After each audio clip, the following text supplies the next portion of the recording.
Aray ko.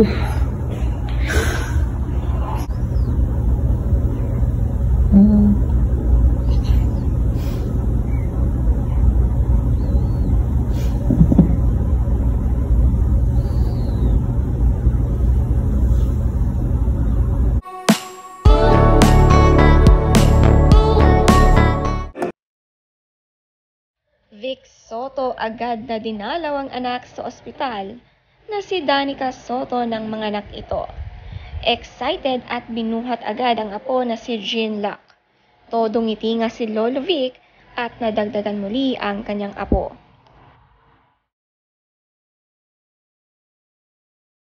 Pati sina Oyo Boy at Christine ay dinalaw ang kapatid.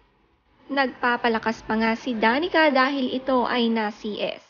Si Christine binuhat ang bagong pamangkin na si Jean. Ang mother din ni Danica Soto na si Dina Bonnevie excited at agad ding dumalaw sa anak. Sabi niya pang 8 beses na niya itong magiging grandmother at sobrang love niya ito.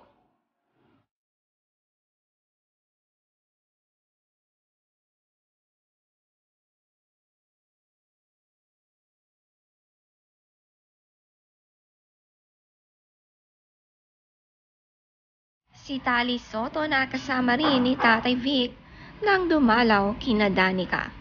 Ang cute ng bagong pamangkin ni Tali na si Jean Lac.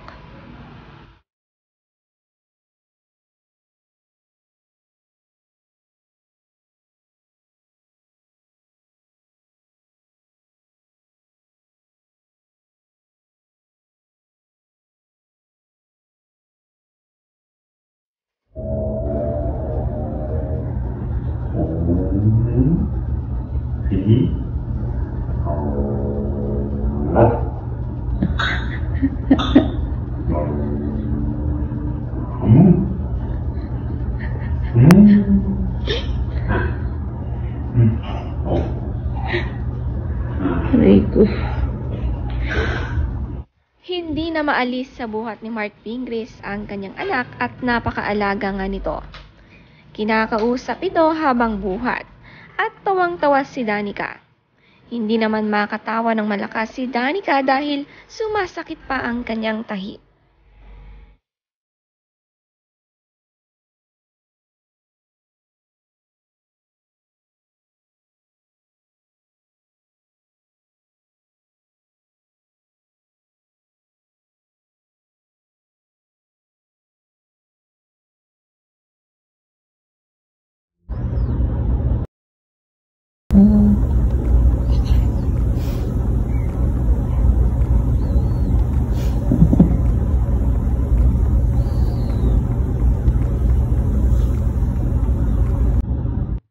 Ang laki nga ni Jean Lac at ang timbang nito nang lumabas ay 9.1.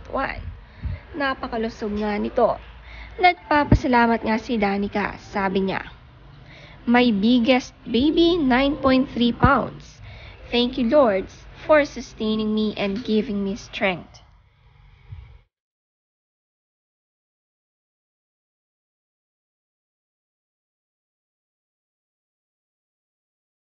Nadagdagan muli ang pamangkin ni Tali at excited talaga na lang binisita si Jean Lac. Kasama rin nila si Pauline Luna.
Pagkatapos bumisita sa ospital, nagpunta naman sina Pauline, Tali at Vic sa bahay ng kanilang Lola Chat.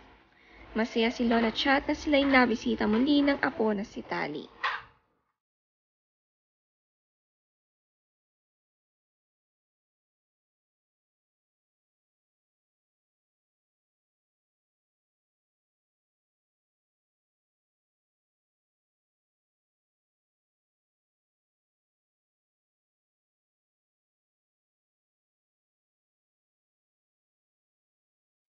Hello. It's my beautiful doctor. So, how do you like our vivace? Good. Good. Well, we'll Because wait I have for the so much results, marks. So I Yeah. need this. And we're gonna make your jawline come out, There, okay. which is like just a bonus from the treatment. Okay.